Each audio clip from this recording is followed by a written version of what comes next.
ज्यांनी आमच्या रोमारोमात स्वाभिमान चेतवला, स्वातंत्र्याची भावना आमच्यात निर्माण केली,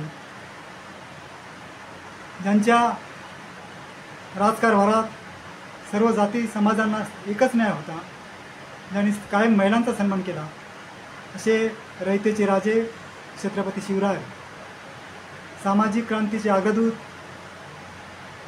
ज्यांनी सर्व समाजाच्या मुलामुलींसाठी शिक्षणाची दारे खुली केली, असे क्रांतिवा महात्मा ज्योतिबा फुले, आरक्षणाचे जनक शाहू महाराज, वैज्ञानिक दृष्टिकोन असलेले संत तुकाराम, संत रोहिदास, महामानव डॉक्टर बाबासाहेब आंबेडकर, आधुनिक संत गाडगे महाराज, साहित्य सम्राट अण्णाभाऊ साठे, ज्यांनी स्वातंत्र्याचं स्वप्न पाहिलं आणि ते शिवरायाच्या माध्यमातून साकारलं, त्या राजमाता जिजाऊ, क्रांतिज्योती सावित्रीबाई फुले,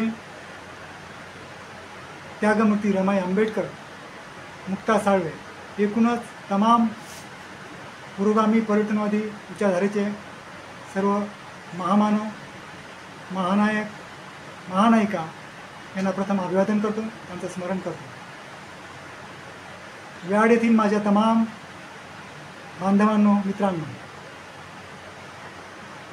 खरं म्हणजे व्याड म्हटलं, व्याड नावाचा जरी उल्लेख केला की क्षणात डोळ्यासमोर उभारतं ते आपलं गाव, आणि मग त्या गावातील सगळ्या आठवणी जाग्या होतात. ते बालपण असू दे, शिक्षणाचे काळ असू दे, गावामध्ये केलेले वेगवेगळे कार्यक्रम असू दे, किंवा दिवसभर जाऊन महात्मा फुले स्टेडियम खेळणं असू दे, या सगळ्या गोष्टी आठवतात. भीमजयंती केल्याचा कार्यकाल आठवतो.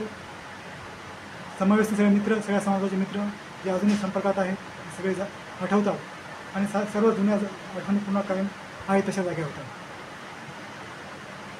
बंधूंनो, गाव जरी सुटला तरी आठवणी आपण सगळ्या एकमेकाशी जोडलेलेच आहोत, ते कायम राहणारच आहोत.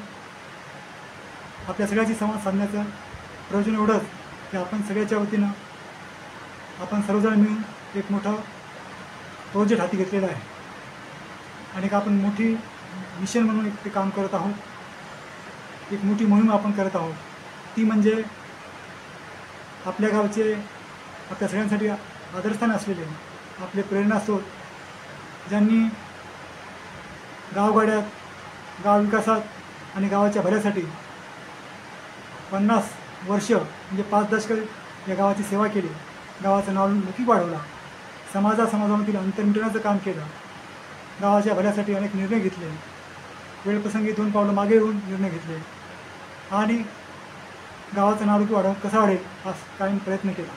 असे आपल्या सगळ्याचे प्रेरणास्रोत असलेले आदरणीय दादा त्र्यंबकदादा बोंडे यांचा 80वा वाढदिवस 1 जुलै रोजी होत आहे.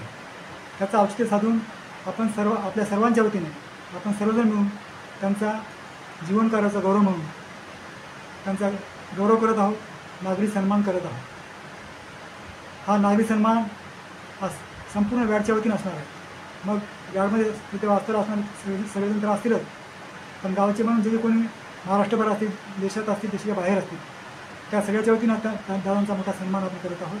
कारण दादाने नेहमी कायम गावाच्या भल्याचा विचार केलेला आहे.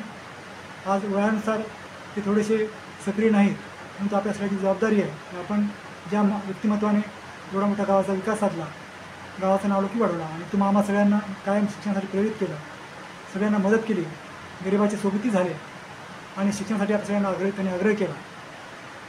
एवढंच नाही, तर खेळासाठी जेव्हा महात्मा फुले स्टेडियमचा विचार आला तेव्हा त्यांनी भक्कमपणे आपली बाजू लावून धरली, आणि ते मैदान आजही आपल्या सगळ्या त्यांनी त्यांच्या वतीने आपल्याला उपलब्ध झालेलं आहे.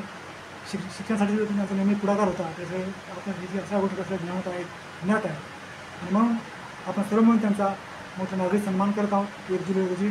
आणि या वाढीचं औचित्य साधून एक दादांच्या जीवनकार्याचा लेखाजोखा मांडणारा, दादाच्या व्यक्तिमत्वाचे विविध पैलू जे आहेत ते आदर्शित करणारा एक गौरवग्रंथसुद्धा प्रसिद्ध करत आहोत. व्याडचा आधारवड हा गौरवग्रंथ आपण प्रसिद्ध करत आहोत. या गौरवग्रंथाच्या माध्यमातून तुम्हा आम्हा सगळ्यांना मोठी संधी आहे की आपण दादाविषयी लिहू शकता. दादाचं व्यक्तिमत्व आपल्याला माहिती आहे, बहुगुणी आहे, बहुआयामी आहे, आणि त्यांच्या व्यक्तिमत्वाचे अनेक पैलू आहेत ते घेऊन आपण त्या लिहू शकतो. आणि म्हणून मी अपील करतो व्याडकर म्हणून आता एक व्याडकर असंख्य अगणित व्याडकरांना अपील करत आहे की आपण सगळे म्हणून दादांचा गौरव करूया आणि दादाच्या गौरवग्रंथामध्ये आपण सगळे आपली नोंद करूया. आपला अभिप्राय काय असणार आहे, दादाशी आपल्या भावना काय आहेत ते आपण मांडू शकणार आहोत. आणि दादा ही आगळीवेगळी भेट आपण देणार आहोत त्यांच्या वाढदिवशी. यासाठी आपण सगळ्यांनी तत्पर राहायचं आहे आणि पुढील काळामध्ये आपण अधिक जवळ येणार आहोत, या बाबतीत बोलणारच आहोत. परंतु आज एवढं सांगता येते की आपल्याला 1 जुलैला हा कार्यक्रम आहे. या कार्यक्रमासाठी आपण सगळेजण आमंत्रित आहात. तुम्ही गावात असाल, गावाच्या बाहेर असाल, कुठे असाल, तो एक दिवस आपल्याला खास करून यासाठी द्यायचा आहे.